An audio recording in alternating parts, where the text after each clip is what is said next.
o narcotráfico e o futuro desse país.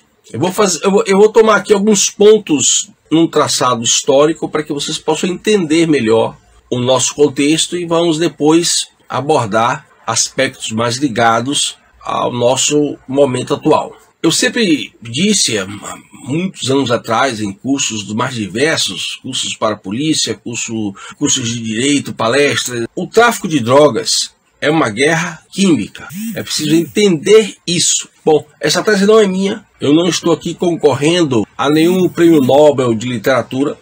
O tráfico de drogas é uma guerra química. Ao invés de eu jogar uma bomba atômica no seu país, eu vou infiltrar o tráfico de drogas, porque assim eu destruo a sua nação, eu provoco um prejuízo a curto, médio e longo prazo. Eu obrigo o seu governo a ter que dispensar muitos recursos na área de segurança, na área da saúde pública, com resultados positivos muitas vezes não visíveis, e com isso eu consigo destruir o seu país, porque eu destruo fundamentalmente o presente e o futuro do seu país.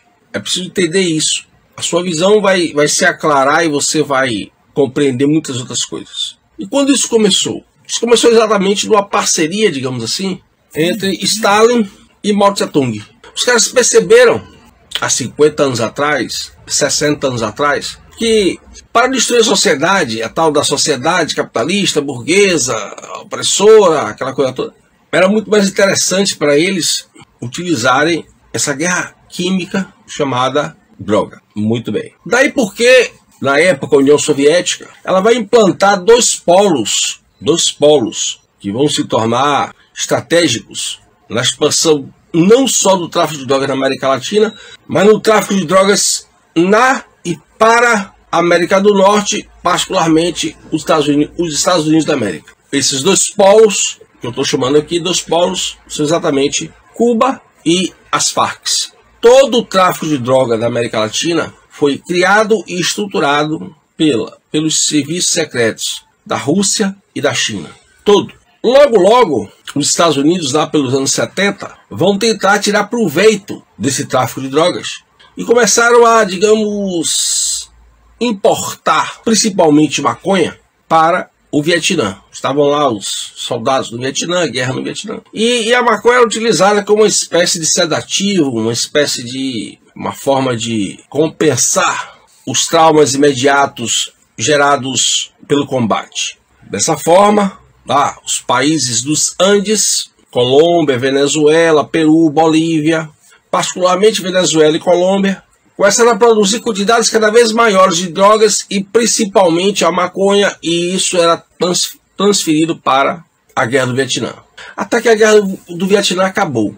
Só que quando a Guerra do Vietnã acaba, lá pelos final dos anos 70, final dos anos 70, os cartéis, os tais chamados cartéis colombianos, Venezuela, Bolívia, Peru, eles já estavam estruturados, formados, e tal como uma empresa que perde um mercado consumidor significativo, esses caras começam a bolar de que forma poderiam recuperar o mercado consumidor perdido, que foi com o final da Guerra do Vietnã. Aí os chefes dos cartéis se reúnem, e aí já envolvendo a cocaína, porque inclusive já havia grupos organizados, chamados atualmente de máfias, organizações criminosas, que já estavam levando particularmente a cocaína para os Estados Unidos de América, fazendo do país, Brasil, um território de apoio logístico, particularmente a cocaína. O pessoal percebe que aqui havia uma elite bastante disposta a fazer uso da cocaína e a pagar por ela. Era uma droga muito cara. Anos 80, a cocaína é uma droga de elite. E o pessoal começa a transportar para a Europa, para os Estados Unidos, mas principalmente para a Europa, e na passagem deixar a quantidade aqui, para abastecer esse mercado consumidor que estava assim. Mas isso não era suficiente. Daí porque acontece o que eu chamei, no meu primeiro livro, a democratização do pó. Porque essa estratégia de recuperação do mercado consumidor, ela coincide com a saída do regime militar e a volta da tal democracia. E aí eu apelidei isso de democracia do pó. E ocorre que, o que é que significava isso? Significava que o pessoal se reuniu, como eu disse antes, e decidiram, tal como qualquer empresário, ou qualquer grupo de empresários, reduzir o valor das drogas para que elas pudessem entrar no Brasil e deixar de ser um produto de consumo da elite, particularmente a cocaína. Popularizar o consumo de droga era uma forma de recuperar o mercado consumidor perdido com o final da Guerra do Vietnã. Mas para isso era preciso encontrar uma espécie, digamos, de apoio logístico. Era preciso encontrar pessoas que se sujeitassem a sujar a mão de pó. Era preciso encontrar pessoas que se sujeitassem a sujar a mão de maconha. Era preciso encontrar pessoas que se sujeitassem a entrar em confronto com a polícia para vender aqueles produtos. É aí que entram as favelas brasileiras. Só que as variáveis desse contexto, elas não ocorrem assim, como eu estou tentando aqui explicar, elas não ocorrem uma atrás da outra, uma seguida da outra. Muitas vezes elas interagem no mesmo momento. Nesse mesmo momento, os partidos de esquerda no Brasil, com políticos de destaques, eles vão começar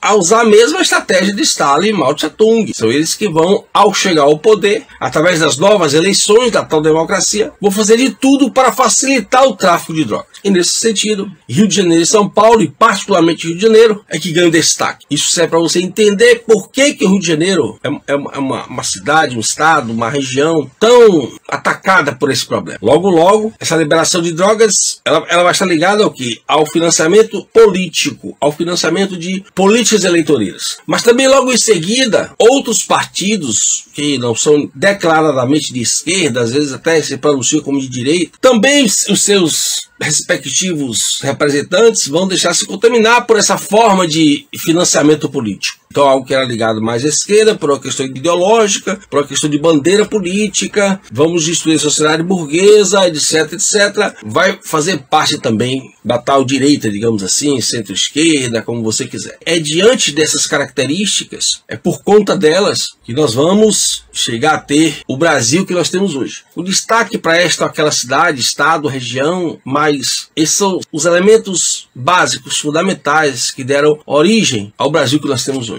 Nada é por acaso. Agora, tratando do nosso tempo presente, esse narcotráfico e todas as ilicitudes e imoralidades associadas a ele, o seu poder corruptor, o seu poder fragilizador das instituições do Estado, é a base disso aí. E é a partir da criação desse contexto que esse lumpenproletariado do baixo clero adere a um momento de caos. E eu ainda vou dizer mais, o pior, o que faz com que tudo isso aconteça, não é nem esse lumpenproletariado do baixo clero, é o lumpenproletariado que eu descrevi antes do alto clero. É esse que faz a coisa se sedimentar, achando que ele é autoridade, que ele é rico, que não sei o que na hora que, né, o tempo fechar, na hora que chegar a tempestade perfeita, ele vai se dar bem, ou ela, né, porque ele é rico, ele é autoridade. Então vocês vejam o poder que tem destruição na sociedade, o narcotráfico. Não só porque ele destrói pessoas, destrói mentes, destrói vidas, mas também porque ele destrói a moralidade. Ele fragiliza tudo. Isso é uma estratégia mundial.